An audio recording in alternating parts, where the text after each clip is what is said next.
Ever since the early 2010s, Cardo Got Wings has cemented himself as one of the top producers in the industry. He's worked closely with all the biggest rappers in the game like Drake, Kendrick Lamar, Travis Scott, and recently he's had a huge run with Playboi Carti. And unlike many producers who have a few big years and then fall off, Cardo has maintained his status as a super producer for over a decade. So in today's video, we're gonna go in depth and break down what it is about Cardo's iconic sound that keeps huge rappers like Drake, Travis Scott, Kendrick Lamar, and Playboi Carti coming back for beats time and time again, year after year.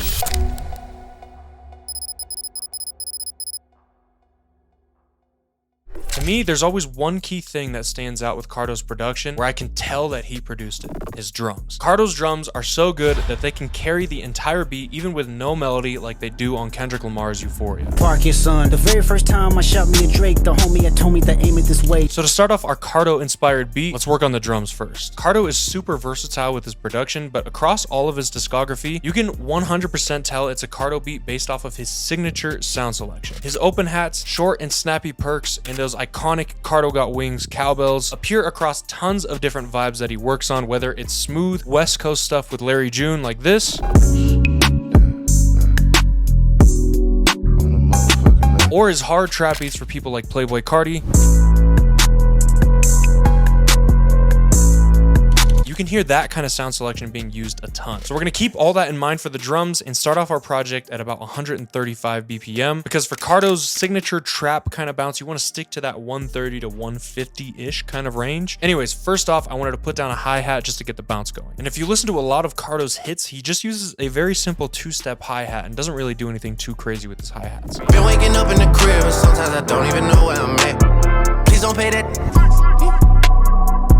Yeah. For them to miss me. Yes, I see the things that they... So I went into my drum mastery kit and found a hi-hat sample I liked and put down a super simple two-step pattern. Leaving the hi-hat super simple like this leaves Cardo a ton of room to add cool stuff with the percussion and add unique patterns with the drums like he does on a lot of his snare patterns. As you can hear in these songs, Cardo experiments a lot with the placement of his snares and kind of putting them in unorthodox places. She stay awake on layaway, waiting for my penetrate. I just pulled in meaning. Brand new ass and brand new nose. Niggas don't like me. The bitch wanna fight me. My t-shirt on. All right, so if we put down a normal snare pattern with this snare, we get something standard like this.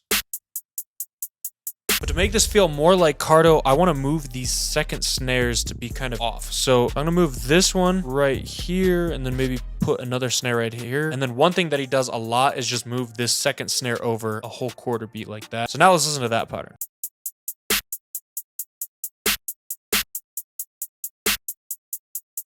Next up, I want to add a hard-hitting 808. And one thing that I noticed with Cardo's 808 patterns is that the 808 notes move a lot pitch-wise. They don't really stay on one low note for the whole pattern. They're kind of jumping up and down quite a bit. In the middle of the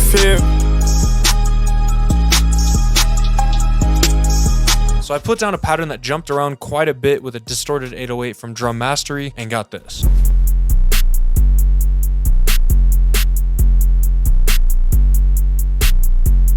This 808 sounds solid, but if you listen to Cardo's work with Kendrick, you can hear some super busy 808 rolls and patterns that give the beats a really unique vibe.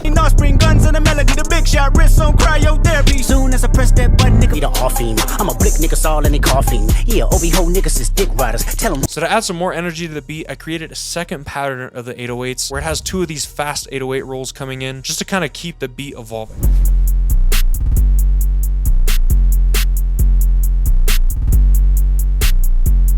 Now we've definitely got a solid foundation, but we're missing that signature Cardo sauce. And in my opinion, especially in his more recent work with Carti, open hats are king. They add so much energy and really just set the whole tone of the drums, especially on records like these.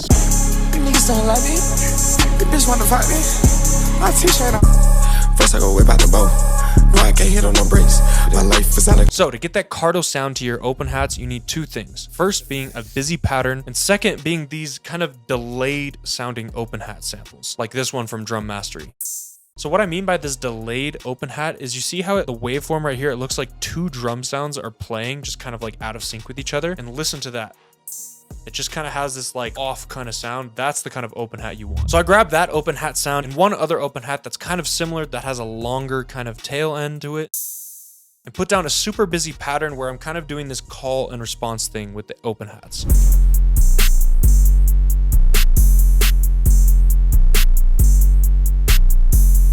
Now it's time to add Cardo's signature sound to these drums, a cowbell. I don't wanna die for them to miss me. Yes, I see the things that they. Brand new ass and brand new nose.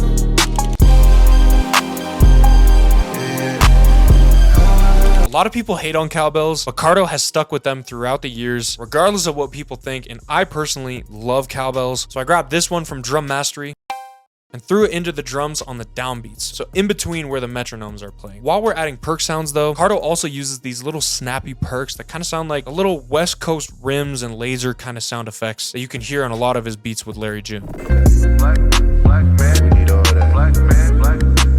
Knock, hoes hit me coming. Trap jump down, strap clutch. So I added a laser perk and that signature clicky West Coast kind of perk, and we get this.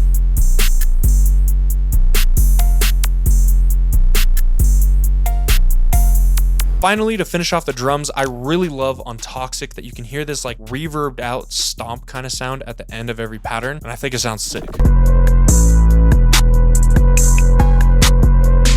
Adding little weird sounds tastefully here and there can really elevate the beat in a subtle way. So to do something similar, I went into the experimental folder in Drum Mastery, which has a ton of weird out-of-the-box sounds, and found this cool stomp sound. And then I threw it in at the end of the pattern to get this.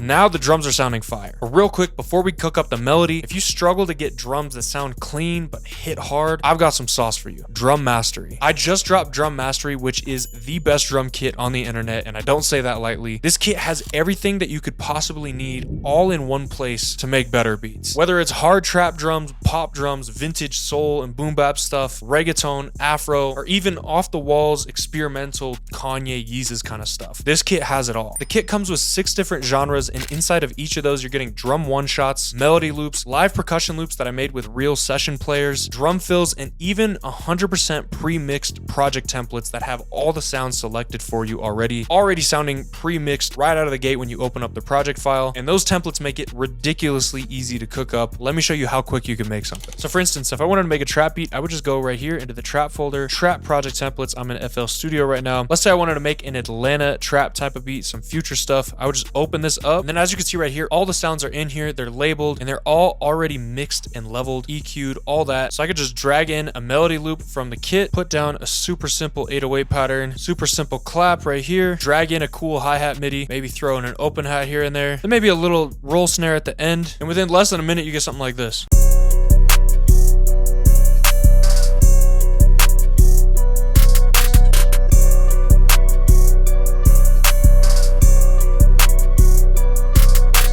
And this kit has all these tools for every single genre inside of the kit. So if you want to level up your drums instantly across the board, no matter what the vibe is, click the first link in the description to check out Drum Mastery. But anyways, back into the video. As far as samples and melodies go, Cardo says he looks for different abstract kind of stuff with a tonal ambient kind of texture. Yeah, I usually look for like something that's just different, abstract shit. Ambience, like definitely, I feel like ambience is just forever, you know what I'm saying? Just atmospheric shit. Something that sounds a little bit tonal, even on the darker side, and like tonal darker shit. Almost like some like you on a high speed chase type shit. Like Cardo was saying, a lot of the melodies that he's using are dark tonal kind of melodies. Stuff that doesn't really have a clear top line melody that you could play on the piano very easily. Take a listen.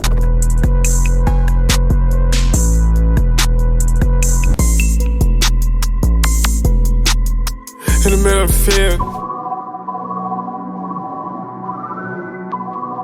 So I don't want the melody on this beat to have too much of a dry, like melodic kind of feeling to it. I really just want it to be some cool, dark, textured kind of stuff that just fills out the beat and gives a vibe. So to start it off, I wanted to use a saw-ish kind of synth pad, like the one that you can hear on Cardo's beat on No Pull by Don Toliver. So I found a similar preset to that main synth pad called Fiend in my Melody Mastery kit and put down this super simple minor chord pattern.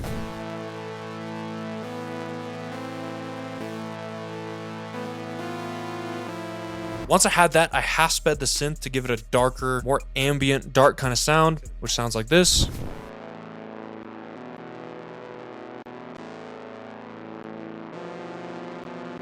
Then I wanted to take some inspiration from the reverse loop that Cardo used on Drake's Landed. Yeah. I feel like these reverse melodies are great for giving this like unclear, warped kind of vibe that Cardo uses in a lot of his melodies. So to do this in RB, instead of just reversing the audio file, I took the main synth sound that we have and threw it through my Chroma Console guitar pedal, which has this reverse delay feature, which is super cool because it chops it, reverses it, and you can shift the pitch all at the same time, and it comes out sounding sick. Take a listen to before and after.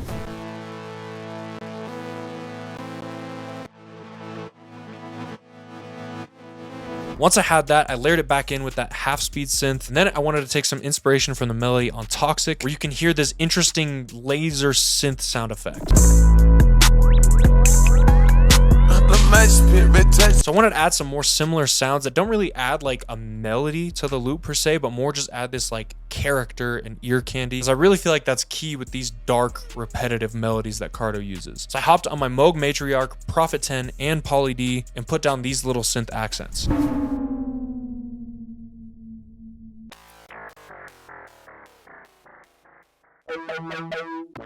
To sauce up these synth accents, the easiest thing you can do is add a super analog sounding delay. So I went into my upcoming plugin, which by the way, doesn't even have a UI yet. We're still coding this thing, but we have this delay right here, and you want to add a very high feedback. I like putting it above 100 so that the feedback of the delay continues to get higher and higher, and it'll actually rise in volume the longer that the sample plays. Take a listen.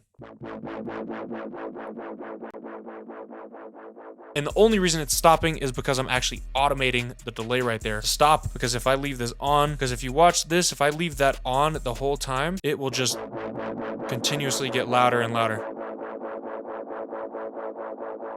But I like having the delay carry out for a really long time, because once you bounce that down into a file like this one right here, when it hits on the one of the new section, it's like a cool little synth effect, you know what I mean? So I added that to almost all of these sounds, and in the end you get something super cool like this.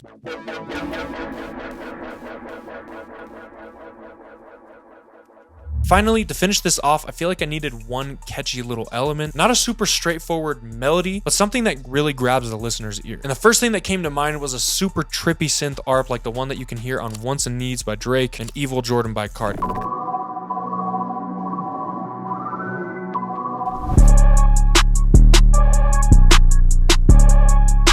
So I played in this slow art melody on my Poly D, which sounds a little cookie cutter right now, but we're gonna sauce it up.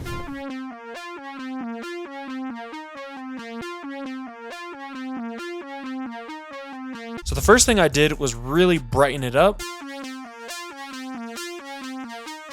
And then I threw on my plugin again, and on here I added a bunch of different effects, because even though this is already an analog synth, we can make it sound way more like analog with a bunch of character using effects like, first, distortion. All right, we're getting somewhere gritty with it. Then I added a little tape emulation for some detune. It's also doing a little filter as well, changing the tone of it. Adding an analog sounding chorus is a great way to make your stuff sound more analog, right? Starting to get somewhere. And then I added on that same kind of delay that we use for those synth accents.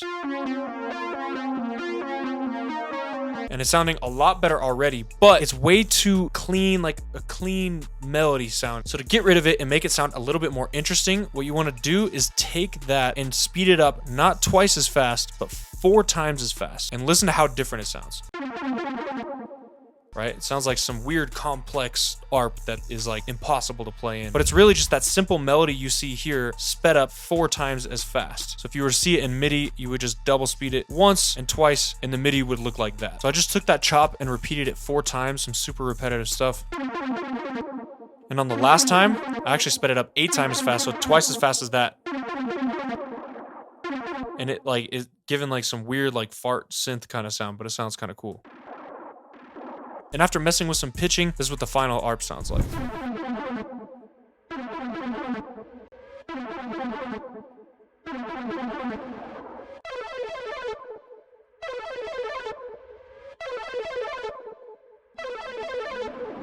Once I had that, the main elements of the melody were done. But if you listen to the beat on Kendrick's Euphoria, you can hear that it has 3 different sections.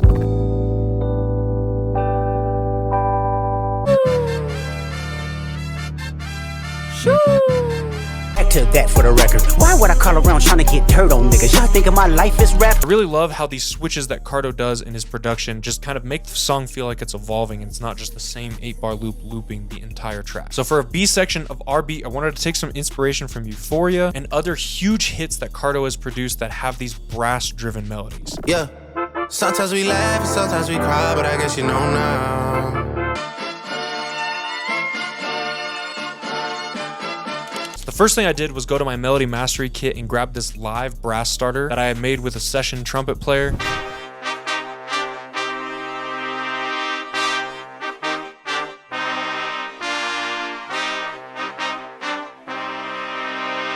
And this sounds cool on his own, but Cardo likes unique shit, so I kind of wanted to take this and make it sound a little bit less basic and predictable. So I did the same thing that I did earlier, and I threw this through my chroma console using that reverse chop delay kind of effect. And then I took that audio from the chroma console and then reversed it back so it plays normally. And it sounds super weird and off time and just off.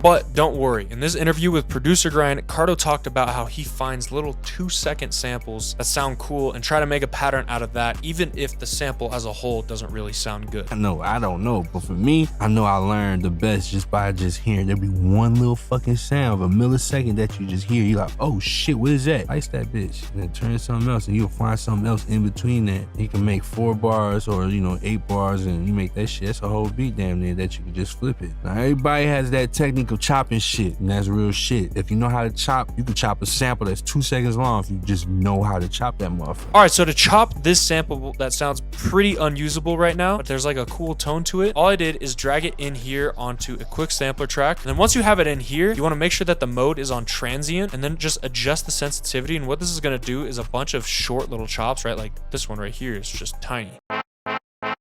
So since I like the tone of this brass and like the kind of vibe that it has, I went in and pieced together a ton of these little chops and sped it and pitched the whole thing down 16 semitones until I came up with this pattern.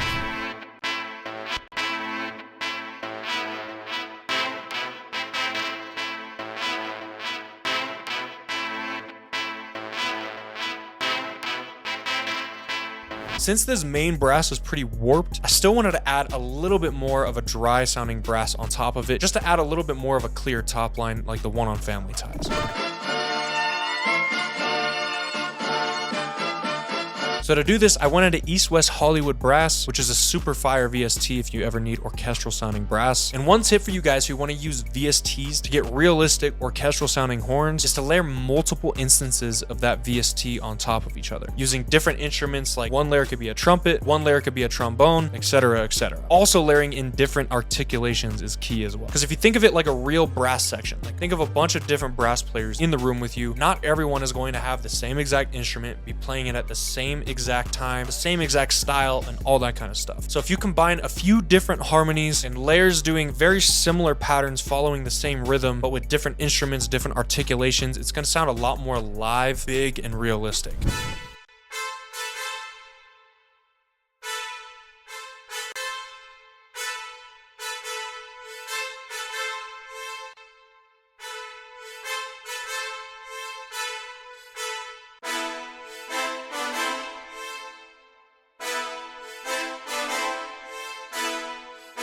Once I had that brass B section down, the melody was done. So now I'm gonna go back into FL Studio, and for anyone who's confused, I like using Logic for melodies and FL Studio for drums because I feel like the drums just hit better on FL. But anyways, once I brought it into the FLP, I knew I wanted to mess with the melody a little bit just to make it fit with the drums a little bit better. And one thing I noticed when I was listening to Toxic is that the melody plays 3 times in a row with this like 2-bar 1-chord chop, and then on the 4th time around it opens up and it has this like synth laser effect that isn't there for the other 3 chord hits, and it just breaks up the repetitiveness a bit.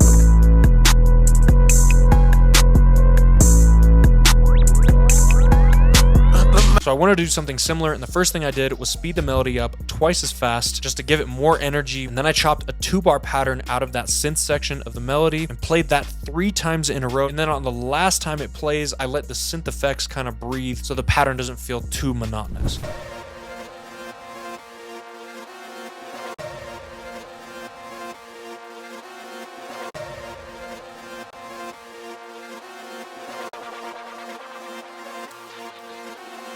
Like I mentioned earlier, the loop is really just there to kind of set the vibe of this beat. So from my perspective, it's good right now that the melody doesn't really have this really clear, catchy top line to it. Anyways, the next thing I did was take that main chop that we just made and pitch it down an octave because I wanted to bring in that faster synth arp kind of sound that we had made. And by pitching the main chop down an octave, we opened up all of the high end frequencies so that that arp can really shine and it's not competing with the high end frequencies when that main chop is playing at a higher octave. Take a listen to the difference if we play that high synth arp with the high melody versus the low melody.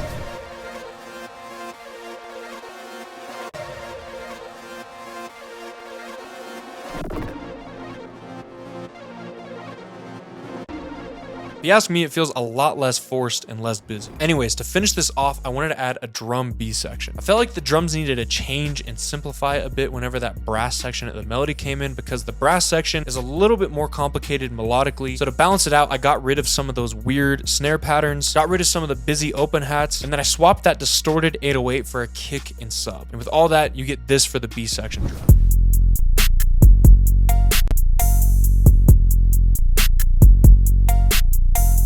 Finally, if you listen to the outro of Euphoria, you can hear a little perk loop that plays underneath the main drum. Blick niggas all in they coughing. Yeah, OB ho niggas is dick riders. Tell them run to America. So I went into the drum mastery kit and found this perk loop, and threw it under the drums for a B section.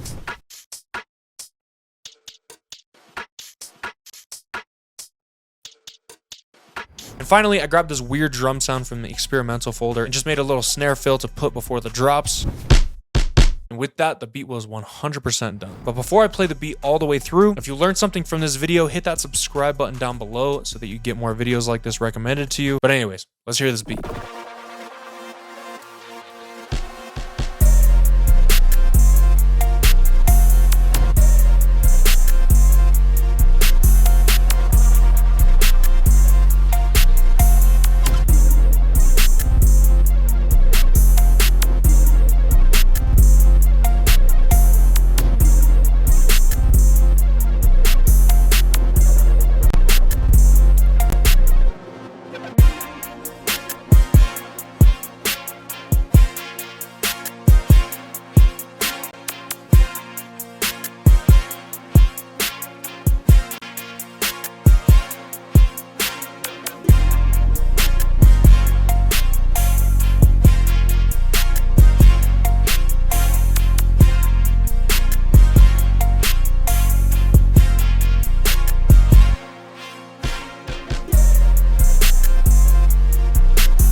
Quick reminder, every single sound that you heard in that beat and in this video is from Drum Mastery. So if you struggle with getting hard-hitting, clean drums that sound like your favorite producers, click that first link in the description to check out Drum Mastery. I promise you won't regret it. In my opinion, it really is the best drum kit on the internet. Anyways, I'll catch y'all. Peace.